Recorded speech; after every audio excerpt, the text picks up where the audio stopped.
नमस्कार मित्रों, history research point में आप सभी का स्वागत करता हूं। बीपीएससी पीजीटी हिस्ट्री का पेपर 26 तारीख को हुआ था और कल की डेट में यह पेपर हुआ है और उसका आंसर की बहुत सारे लोगों को नहीं पता है, तो उसका आंसर की परफेक्ट आंसर की आप लोग को देने का प्रयास कर रहा हूं। पीजीटी हिस्ट्री बीपीएससी और पूरा परफेक्ट 100% परफेक्ट आंसर की कि किस सब्जेक्ट का कौन सा आंसर हो सकता है, वह जानकारी आप लोग को हिस्ट्री रिसर्च पॉइंट पर बीपीएससी पीजीटी हिस्ट्री की मैं देने जा रहा हूं। क्योंकि यह जो चैनल है वह इतिहास का चैनल है। इतिहास, TGT, PGT, UGC net assistant professor की तैयारी के लिए प्रतिबद्ध यह चैनल है। तो इतिहास पीजीटी की पूरी जानकारी, इतिहास पीजीटी बीपीएससी का आंसर की मैं आप लोग को दे रहा हूं।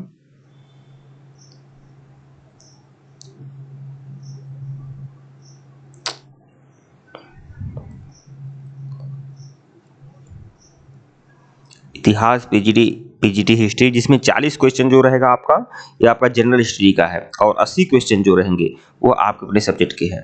तो सब्जेक्ट का ही आंसर की दिया जा रहा है आप लोग का, और पेपर तो बहुत ही सरल ही आया है मेरे हिसाब से। और आप लोग जानते हैं कि इसमें 57,000 सीटें हैं, 57,000 सीटें हैं पीजीटी में, और आवेदन करने वाले लोगों की संख्या लगभग 30,000 है। और उस 30,000 में से लगभग 5 से 7,000 आप लोग समझिए वह इतिहास के आवेदन करने वाले हैं, और मतलब कि आवेदनकर्ता उतने ही हैं जितनी सीटें हैं। तो मेरे हिसाब से जो जो अगर कट ऑफ क्वालिफाई कर लेता है उनके लिए चांस बनता है। आइए शुरुआत करते हैं। सिंधु घाटी की सभ्यता में विशाल स्नानागार प्राप्त हुए हैं। तो कहाँ से विशाल स्नानागार प्राप्त हुआ है? तो मोहनजोदड़ो से। विकल्प बी जो है वो आपका सही है। वेदों में सबसे प्राचीन वेद कौन सा है? तो वेदों में सबसे प्राचीन वेद जो है ऋग्वेद है, और ऋग्वेद ऑप्शन में नहीं है, इसलिए उपयुक्त में से कोई नहीं, ई ऑप्शन होगा। फिर प्रश्न 43 देखिएगा, ऋग्वेदी देवताओं में सबसे महत्वपूर्ण कौन थे? ऋग्वेदी देवताओं में जो सबसे महत्वपूर्ण है वह इंद्र है, बी ऑप्शन। देखिए एक बात और आपको बता दूं, बीपीएससी पीजीटी हिस्ट्री की तैयारी इसी हिस्ट्री रिसर्च पॉइंट पर कराई जाएगी, और इसके पहले आप लोग को एस्टेट देना होगा, बीएससी का एस्टेट देना होगा। तो एस्टेट की पूरी तैयारी, हिस्ट्री सब्जेक्ट की पूरी तैयारी इस पर कराई जाएगी, पेपर 1 की और पेपर 2 दोनों की। पेपर 1 और पेपर 2 दोनों की तैयारी इतिहास सब्जेक्ट की इसी चैनल पे कराई जाएगी। तो आप लोग इस चैनल से बिल्कुल जुड़ जाइएगा और पूरी तैयारी कराई जाएगी। सिर्फ और सिर्फ 699 रुपए के पैकेज में आपकी पूरी तैयारी कराई जाएगी, पेपर 1 और पेपर 2 की दोनों की। ऊपर हमारा ऑफिशियल व्हाट्सएप नंबर है, आप लोग मैसेज करके जानकारी प्राप्त कर सकते हैं। सिर्फ 699 रुपए में आपको पेपर 1 और पेपर 2 इतिहास सब्जेक्ट की तैयारी कराई जाएगी, और 100% गारंटेड यह आपका पूरा कोर्सेज होगा। मतलब जो 50% आप लोग का टारगेट रखा गया है कि 50% आपका कंपलसरी है स्टेट क्वालिफाई करने के लिए, तो 50% की हम गारंटी लेते हैं कि 50% आपके नंबर आएंगे ही आएंगे। 50% से अधिक आएंगे अगर आप लोग प्रयास करेंगे तो 100% नंबर आ जाएंगे, लेकिन 50% की में जो उत्तीर्णांक है वो आप लोग कवर करेंगे सिर्फ 699 रुपए के पैकेज में। हमारा ऑफिशियल व्हाट्सएप नंबर ऊपर दिया हुआ है, आप मैसेज कर सकते हैं। और जैसे ही स्टेट क्वालिफाई कर लेंगे, एक बड़ी भर्ती आप लोग को 9, 10, 11, 12 में देखने को मिलेगी, तो उसकी तैयारी भी इतिहास सब्जेक्ट की आपकी कराई जाएगी। तो आइए शुरुआत करते हैं। देखिए प्रश्न उसके बाद 44 देखिएगा, जैन धर्म का प्रथम तीर्थकर कौन था? तो प्रथम तीर्थकर माने जाते हैं ऋषभदेव, विकल्प सी। फिर देखिए प्रश्न 45, तीसरी बौद्ध संगति कहां पर आयोजित हुई थी? तीसरी बौद्ध संगति जो हुई थी पाटलिपुत्र में हुई थी, सी ऑप्शन। प्रश्न 46, मेगस्थनीज किसके शासनकाल में आए थे? मेगस्थनीज जो आए थे वो चंद्रगुप्त मौर्य के शासनकाल में आए थे, विकल्प ए जो है आपका सही है। प्रश्न 47 देखिएगा, हर्षवर्धन ने किस शताब्दी में शासन किया? हर्षवर्धन का जो शासन करने का वर्ष है वह आपका 6वीं सदी है, 6वीं सदी, विकल्प सी जो है वो आपका सही है। चोल काल में सबसे प्रमुख विशेषता क्या है? चोल काल की जो सबसे महत्वपूर्ण विशेषता है स्थानीय स्वशासन है। मोहम्मद गौरी और पृथ्वीराज चौहान के मध्य तराइन का दूसरा युद्ध हुआ था 1192 में, सी ऑप्शन। प्रश्न 50, इल्तुतमिश की मृत्यु के बाद दिल्ली का सुल्तान कौन बना? इल्तुतमिश की मृत्यु के बाद दिल्ली का सुल्तान कौन बना? रुकनुद्दीन फिरोज, विकल्प बी जो है आपका सही है। प्रश्न 51, किस शासक ने दिल्ली से दौलताबाद अपनी राजधानी बदली थी? तो मोहम्मद बिन तुगलक, विकल्प ए। विजयनगर सम्राट का सबसे महान शासक था, विजयनगर सम्राट का जो सबसे महान शासक था वह कृष्णदेव राय था। कृष्णदेव राय का एक नाम अच्युत राय भी है, विकल्प सी जो है आपका सही है। प्रश्न 53 देखिएगा, तबकाते नासरी के लेखक कौन थे? तो कादर नासरी के लेखक है मिनहाज उस सिराज, मिनहाज उस सिराज। विकल्प ए जो है आपका सही है। इनमें से कौन चिश्ती सूफी मत से संबंधित नहीं है? निजामुद्दीन औलिया तो है, शेख नजरुद्दीन चिराग भी है, ख्वाजा बाकी बिल्लाह नहीं है, ख्वाजा बाकी बिल्लाह नहीं है। विकल्प सी जो है आपका सही है। प्रश्न 55 देखिएगा, दिल्ली में कौन निम्नलिखित में से कौन तुलसीदास की रचना नहीं है? तो साहित्य बिना पत्रिका है, गीतावली भी है, साहित्य लहरी जो है ये आपका सूरदास का है, न कि तुलसीदास का। 2.5 दिन का चोपड़ा किसने बनवाया था? कुतुबुद्दीन ऐबक ने बनवाया था। विकल्प बी जो है आपका सही है। अलाउद्दीन खिलजी द्वारा बनाया गया अलाई दरवाजा किस नगर में है? अलाई दरवाजा जो है दिल्ली में है। विकल्प सी जो है आपका सही है। प्रश्न 58, किसके शासनकाल में मुगल चित्रकला अपने चरमोत्कर्ष पर था? तो जहांगीर के शासनकाल में। जहांगीर जो है ऑप्शन में नहीं है, तो उपयुक्त में से कोई नहीं। देखिए पेपर बहुत सरल ही आया था, मतलब प्रयास किया गया बीपीएससी की तरफ से कि जितने लोग आए हुए हैं कम से कम वह लोग कट ऑफ क्वालिफाई कर ले, कट ऑफ क्वालिफाई कर लेंगे तो बिल्कुल इसमें जॉब मिल जाएगी। ठीक है, क्योंकि आवेदन करने वाले उतने ही हैं जितनी सीटें हैं। बाबर ने अपनी आत्मकथा किस भाषा में लिखी है? बाबर ने अपनी आत्मकथा लिखी है किस भाषा में? फारसी में, तुर्की में, उर्दू में? तो तुर्की भाषा में लिखी है। विकल्प सी जो है आपका सही है। चौसा की लड़ाई 15 जून 1539 ईस्वी में कौन पराजित हुआ था? चौसा के युद्ध में तो कौन पराजित हुआ था? हुमायूं पराजित हुआ था ना। हाँ, विकल्प ए जो है आपका सही है। 1575 में अकबर ने कहाँ पर इबादत खाना स्थापित की थी? कहाँ इबादत खाना स्थापित की थी? फतेहपुर सिकरी में, इलाहाबाद किले में, लाहौर किले में, आगरा किले में? तो फतेहपुर सिकरी में। तो विकल्प ई जो है आपका सही है, क्योंकि उपरोक्त में से कोई नहीं होगा। 1500 अकबर ने तीर्थ यात्रा कर किस वर्ष बंद कर दिया था? 1563 में। विकल्प सी जो है आपका सही है। देखिए जितना भी आंसर की बता रहा हूँ 100% बेनिफिशियल आंसर की बता रहा हूँ आप लोग का, जो होना चाहिए बिल्कुल होगा। वह सिख गुरु कौन था जिन्हें औरंगजेब के शासनकाल में मौत के घाट उतारा गया था? तो औरंगजेब के शासनकाल में मौत के घाट उतारा गया था गुरु तेग बहादुर को। गुरु तेग बहादुर ऑप्शन में नहीं है, उपयुक्त में से कोई नहीं होगा। विकल्प ई। बीजापुर और गोलकुंडा के राज्य किसके शासनकाल में मुगल साम्राज्य में मिलाए गए थे? बीजापुर गोलकुंडा को मिलाया गया था औरंगजेब के शासनकाल में। विकल्प सी जो है वो आपका सही है। प्रश्न 65, 1674 में शिवाजी का राज्याभिषेक कहाँ हुआ था? 1674 में शिवाजी का जो राज्याभिषेक हुआ था रायगढ़ में हुआ था। विकल्प बी जो है आपका सही है। चित्तौड़ पर अधिकार करने के बाद अलाउद्दीन खिलजी ने उसे क्या नाम दिया था? अलाउद्दीन खिलजी ने जब चित्तौड़ पर अधिकार किया था उसका नाम क्या रखा था? तो उसका नाम रखा था खिजराबाद। खिजराबाद, और खिजराबाद जो है ऑप्शन में नहीं है, तो उपयुक्त में से कोई नहीं होगा। विकल्प बी जो है आपका सही होगा। आगरा के निकट सिकंदरा में किस मुगल शासक की मकबरा है? तो सिकंदरा में मकबरा है अकबर का। विकल्प सी जो है आपका सही है। सबसे पहले मंगोल आक्रमण किसके शासनकाल में हुए थे? तो जलालुद्दीन खिलजी, मोहम्मद बिन तुगलक, इल्तुतमिश। किसके शासनकाल में मंगोल आक्रमण सबसे पहले हुए थे? तो जलालुद्दीन खिलजी। विकल्प सी जो है वो आपका सही है। मनसबदारी प्रणाली का प्रारंभ किसने किया था? मनसबदारी प्रणाली का प्रारंभ किया था अलाउद्दीन खिलजी, फिरोज शाह तुगलक, बाबर, या में से कोई नहीं? तो बाबर ने। विकल्प सी।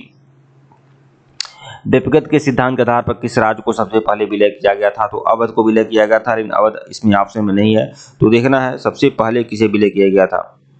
ठीक है, सतारा को, तो जयपुर 1747, दिसंबर 1849, झांसी 1853। देखिए यहाँ पर हैदराबाद को किया गया था, लेकिन यहाँ सबसे पहले की बात की जा रही है, तो ऑप्शन भले नहीं हो लेकिन पहले की बात किया गया था, तो हैदराबाद भी नहीं है इसमें और अवध भी नहीं है, तो विरुद्ध में से कोई नहीं होगा। अगर यह तरह निम्न में से किसे सबसे पहले विलय किया गया तो समझ में आता है। ठीक है, लेकिन यहाँ पर लिखा सबसे पहले विलय किसे किया गया था? सबसे पहले तो अवध में विलय किया गया, लेकिन अवध ऑप्शन में नहीं है, तो हैदराबाद आप कर सकते हैं, क्योंकि क्या बोलते हैं डलहौजी के अनुसार हैदराबाद में किया गया था, लेकिन हैदराबाद भी ऑप्शन में नहीं है, तो विकल्प ई होगा। ठीक है, प्रश्न 71 देखिएगा, 1800 में लॉर्ड वेलेस्ली ने प्रशासनिक सेवाओं को प्रशिक्षण देने के लिए फोर्ट विलियम कॉलेज की स्थापना कहाँ की थी? तो कलकत्ता में की थी। विकल्प सी जो है आपका सही है। रेगुलेटिंग एक्ट किस वर्ष पारित हुआ था? 1773 में पारित हुआ था। विकल्प बी।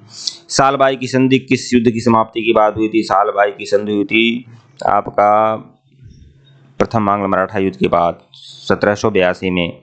ठीक है, कलकत्ता मेडिकल कॉलेज की स्थापना किसके समय में हुई थी? कलकत्ता मेडिकल कॉलेज की स्थापना हुई थी लॉर्ड कैनिंग के समय में। विकल्प बी जो है वो आपका सही है। किस सेट के बाद ईसाई मिशनरियों की गतिविधियों पर लगी रुकावटों को हटा दिया गया? तो 1800। किस सेट के बाद ईसाई मिशनरियों की गतिविधियों पर लगी रुकावटों को हटा दिया गया? एक्ट, ब्रिटिश इंडिया एक्ट, 1793 का चार्टर एक्ट। तो 1793 का चार्टर एक्ट, विकल्प सी जो है आपका सही है। वेदों की ओर वापस चलो किसका नारा था? दयानंद सरस्वती का नारा था, विकल्प ए जो है आपका सही है।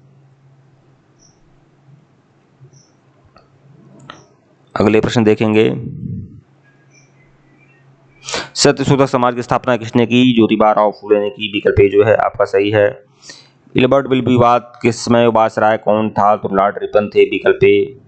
Poverty and British rule in India किसने लिखी थी? दादा भाई नौरोजी ने लिखी थी, विकल्प सी।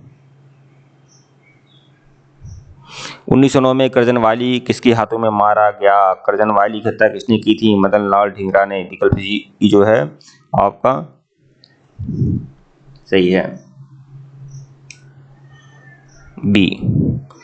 जलियांवाला बाग कांड किस दिनांक को हुआ था? 13 अप्रैल 1919 को। जलियांवाला बाग कांड कब हुआ था? 13 अप्रैल 1919 को। 13 अप्रैल 1919 है ही नहीं, तो विकल्प ई जो है वो आपका सही रहेगा। प्रश्न 82 देखिएगा। भारतीय राष्ट्रीय कांग्रेस ने अपने किस अधिवेशन में पूर्ण स्वराज की प्राप्ति को अपना लक्ष्य घोषित किया था? तो पूर्ण स्वराज को अपना लक्ष्य घोषित किया था किस अधिवेशन में? तो 1929 के अधिवेशन में। 1929 का जो अधिवेशन है वो है ही नहीं, तो विकल्प ई जो है वो आपका सही है। बहुत सारे ऑप्शन तो ई ऑप्शन चले जा रहे हैं, ठीक है। किस दिनांक को नेताजी सुभाष चंद्र बोस ने स्वतंत्र भारत को अस्थायी सरकार बनाई थी? तो यह 23 अक्टूबर 1943 को, विकल्प सी जो है वो आपका सही है। भारत की स्वतंत्रता के पश्चात ब्रिटेन का प्रधानमंत्री कौन था? Winston Churchill. भारत की स्वतंत्रता के समय ब्रिटेन का प्रधानमंत्री कौन था? विंस्टन चर्चिल तो नहीं थे,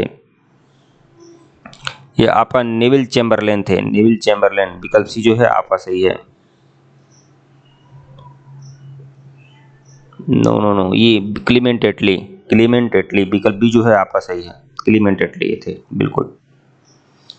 धर्म सुधार का अग्रदूत किसे माना जाता है? तो मार्टिन लूथर को माना जाता है, विकल्प ए जो है आपका सही है। बोस्टन टी पार्टी का नेतृत्व किसने किया था? बोस्टन टी पार्टी का नेतृत्व किया था सैमुअल एडम्स ने, विकल्प सी। जर्मनी का एकीकरण पूर्ण हुआ था, जर्मनी का एकीकरण पूर्ण हुआ था किस समझौते से? फ्रैंकफर्ट समझौते से, विकल्प सी जो है आपका सही है। पेरिस की शांति सम्मेलन 1919 में फ्रांस का प्रतिनिधित्व किसने किया था? फ्रांस का प्रतिनिधित्व किसने किया था? तो क्लेमेंसियो ने, क्लेमेंसियो ने, विकल्प सी जो है आपका सही है। किस देश ने पर्ल हार्बर स्थित संयुक्त राज्य अमेरिका के 9 सैनिक बेड़े पर दिसंबर 1941 में आक्रमण किया था? तो पर्ल हार्बर स्थित यह आपका किसने किया था? पर्ल हार्बर पर आक्रमण यह आपका जापान ने किया था, विकल्प ए। इंग्लैंड में 1918 के जनप्रतिनिधि अधिनियम द्वारा कुछ संपत्तियों की योग्यताओं के होने पर कितनी आयु की स्त्रियों को मताधिकार प्रदान किया गया था? 21 वर्ष, विकल्प ए जो है आपका सही है। रोम में कुलीन वर्ग जाना जाता था, रोम में जो कुलीन वर्ग था उसे क्या कहते थे? पेट्रिशियन कहा करते थे, पेट्रिशियन, विकल्प ए जो है आपका सही है। यूरोप के किस देश में पुनर्जागरण के बाद नागरिक समाज प्रारंभ हुआ था? नागरिक समाज आंदोलन प्रारंभ हुआ था यूरोप में किस देश में पुनर्जागरण के बाद? यहाँ पर फ्रांस में, विकल्प बी। किस युद्ध के बाद शिमोनोसेकी की संधि हुई थी? शिमोनो, ये थोड़ा सा यह थोड़ा कंफ्यूजन वाला है, बाद में देखा जाएगा। यह श्वेत मनुष्य का कर्तव्य है कि अशिक्षित व्यक्ति को शिक्षित बनाए, यह किसने कहा था? तो यह किसने कहा था? यह आपका था रुडयार्ड किपलिंग का, विकल्प सी, ये इसका कथन था। किस भारतीय नेता का गुट निरपेक्ष आंदोलन की स्थापना बहुत बड़ा हाथ था? तो जवाहरलाल नेहरू, विकल्प सी। उपनिवेशवाद का अंत किसके प्रयत्न से संभव हुआ था? उपनिवेशवाद का अंत किसके प्रयत्न से संबंधित अंत हुआ था? संयुक्त राष्ट्र संघ, विकल्प बी। पूर्व ऐतिहासिक काल का प्रारंभिक काल क्या कहलाता है? पूरा पाषाण काल, विकल्प ए जो है आपका सही है। हड़प्पा के लोगों ने किस पेड़ की पूजा काफी की जाती थी? तो पीपल की पूजा करते थे। बौद्ध धर्म और हिंदू धर्म के अंदर एक सुधार आंदोलन था, यह किसने कहा? बौद्ध धर्म हिंदू धर्म के अंदर एक सुधार आंदोलन था, यह किसने कहा था? बी स्मिथ ने कहा, जेम्स मिल ने कहा, उल्जले हेग ने कहा, या उपयुक्त में से अधिक? ये आपका उल्जले हेग ने कहा था, विकल्प सी। योग सूत्र का नेतृत्व किसने किया था? पतंजलि ने, विकल्प सी। योग शास्त्र के जनक कौन थे? पतंजलि थे, महर्षि पतंजलि। प्रश्न 101 देखिएगा, मुगलों के द्वारा बिहार के किस नगर को पुनर्विकसित किया गया था? तो किस नगर को पुनर्विकसित किया गया था मुगलों के द्वारा? वह मुंगेर को। विकल्प ए जो है आपका सही है। किस सुल्तान ने अपने आप को सिकंदर शाही कहा? अलाउद्दीन खिलजी। विकल्प ए। मनुष्य पैदा तो स्वतंत्र हुआ है, लेकिन हर तरह बीड़ियों से जड़ा हुआ है, यह किसने कहा था? यह कथन किसका था? यह कथन था रूसो का। विकल्प सी। भारत में भू राजस्व संग्रहण की विभिन्न व्यवस्थाओं में से ईस्ट इंडिया कंपनी ने किसे प्रारंभ किया था? ईस्ट इंडिया कंपनी ने अस्थायी बंदोबस्त, मालगाड़ी, रैयतवाड़ी सबको प्रारंभ किया था, तो उपयुक्त में एक से अधिक। भारतीय कृषि के व्यवसायीकरण ने ब्रिटिश पूंजीपति वर्ग को लाभान्वित किया, लेकिन भारतीय कृषि वर्ग को नहीं, यह किसने कहा था? तो यह कहा था रजनी पाम दत्त ने। विकल्प ए जो है आपका सही है। ब्रिटेन की औद्योगिक वर्ग की बढ़ती हुई शक्ति ही भारतीय हस्तकारी के निर्यात के पतन के लिए जिम्मेदार है, यह किसने कहा था? तो यह कहा था फिरोज शाह मेहता ने। विकल्प बी जो है आपका सही है। प्रश्न 107 देखिएगा, 1857 की क्रांति भारतीय स्वतंत्रता का प्रथम युद्ध था। बी.डी. सावरकर ने कहा था, विनायक दामोदर सावरकर ने। विकल्प सी जो है आपका सही है। भारतीय युवकों का किसका संदेश था कि शक्तिशाली निडर बनो? भारतीय युवकों को किसका संदेश था? शक्तिशाली और निडर बनो। यह किसका कथन था? स्वामी विवेकानंद का। विकल्प सी। किसने जागरूक हिंदुओं के विरुद्ध याचना का आयोजन किया था, जो सती के जलाने के पक्षधर थे? किसने जागरूक हिंदुओं के विरुद्ध याचना का आयोजन किया था, जो सती के जलाने के पक्षधर थे? तो राजा राममोहन राय ने तो विरोध किया था। यह एन जी रंगा ने किया था। ठीक है, एन जी रंगा ने नहीं, उनका नाम नहीं याद आ रहा है मुझको, लेकिन वह ऑप्शन में नहीं है। वह जो थे जिन्होंने राजा राममोहन राय का विरोध किया था, वह ऑप्शन में नहीं है, तो विकल्प ई होगा। उन्होंने नाम मुझे याद नहीं आ रहा। ठीक है, उपयुक्त में से कोई नहीं होगा। कांग्रेस संगठन में उदारवादियों पर आक्रमण करने के लिए सुरक्षित वाल्व सिद्धांत किसने दिया था? यह आपका लाला लाजपत राय। विकल्प सी जो है आपका सही है। किसने कहा था बंगाल विभाजन के बाद ही भारत में वास्तविक जागरूकता आई? Raja Rammohan Roy, B M मालावाड़ी, Mahatma Gandhi. तो महात्मा गांधी। विकल्प सी। किस कांग्रेस अधिवेशन में यह निर्णय लिया गया था कि प्रत्येक 26 जनवरी को स्वतंत्रता दिवस मनाया जाएगा? लाहौर अधिवेशन 1929। ब्रिटिश सरकार को उखाड़ फेंकने के लिए किसने एक हिंसात्मक भूमिगत आंदोलन का संगठित किया था? जयप्रकाश नारायण, राम मनोहर लोहिया, श्रीमती अरोड़ा, आसफली। उपयुक्त में से एक से अधिक होगा, सभी लोग थे। विकल्प डी। किसने मुसलमानों को विद्रोह करने के लिए काफी कमजोर माना, मुसलमान संप्रदाय के प्रति सरकारी दृष्टिकोण में परिवर्तन की हिमायत की थी? तो सर सैयद अहमद खान ने। सर सैयद अहमद खान तो ऑप्शन में नहीं है। किसने मुसलमानों को विद्रोह करने के लिए काफी कमजोर माना और मुसलमान संप्रदाय के प्रति सरकारी दृष्टिकोण में परिवर्तन की हिमायत की थी? यह डब्ल्यू हंटर थे। W Hunter. विकल्प ए जो है आपका सही है। 64 दिन की भूख हड़ताल के बाद जेल में जितेंद्र दास की मृत्यु हुई थी। किस भारतीय नेता ने जितेंद्र दास की प्रशंसा की थी? तो किसने प्रशंसा की थी? लाला लाजपत राय ने। विकल्प सी। किसने आजाद हिंद फौज की कमान संभाली और उसे दिल्ली चलो को प्रसिद्ध घोषणा की थी? तो किसने आजाद हिंद फौज की कमान संभाली और उसे दिल्ली चलो का प्रसिद्ध घोषणा की थी? तो किसने आजाद हिंद फौज की कमान संभाली, उसे दिल्ली चलो की प्रसिद्ध घोषणा की थी? तो इसमें सुभाष चंद्र बोस थे, नेताजी सुभाष चंद्र बोस। तो ऑप्शन में नहीं है, तो उपयुक्त में से कोई नहीं होगा। विकल्प ई। भारतीय संघ के साथ भारतीय राज्यों के एकीकरण में किसने महत्वपूर्ण भूमिका निभाई थी? सरदार वल्लभ भाई पटेल ने। विकल्प ए जो है आपका सही है। प्रथम पंचवर्षीय योजना केवल समर्पित थी कृषि विकास को समर्पित थी। विकल्प ए। 1961 में बेलग्रेड गुट निरपेक्ष आंदोलन में प्रथम सम्मेलन हुआ था, कितने देशों ने भाग लिया था? तो गुट निरपेक्ष आंदोलन में कितने देशों ने भाग लिया था? तो 28 देशों ने भाग लिया था। विकल्प बी जो है आपका सही है। हमारे जीवन में से प्रकाश चला गया और चारों तरफ अंधेरा छा गया, राष्ट्रपिता नहीं रहे, महात्मा गांधी मृत्यु पर किसने कहा था? तो जवाहरलाल नेहरू ने कहा था। विकल्प सी। ठीक है मित्रों, वीडियो को लाइक और चैनल को सब्सक्राइब करिएगा। टेलीग्राम बिल्कुल ज्वाइन करिएगा, लिंक डिस्क्रिप्शन में दिया गया है। और यह कोर्स ज्वाइन कर सकते हैं। बिहार स्टेट पेपर 1 और पेपर 2 की दोनों तैयारी कराई जाएगी। ऊपर हमारा ऑफिशियल व्हाट्सएप नंबर है, आप मैसेज कर सकते हैं। हमारा ऑफिशियल व्हाट्सएप नंबर मैं यहाँ पर भी लिख दे रहा हूँ, यह हमारा ऑफिशियल व्हाट्सएप नंबर है 8318397276। ठीक है मित्रों, धन्यवाद आप लोग को।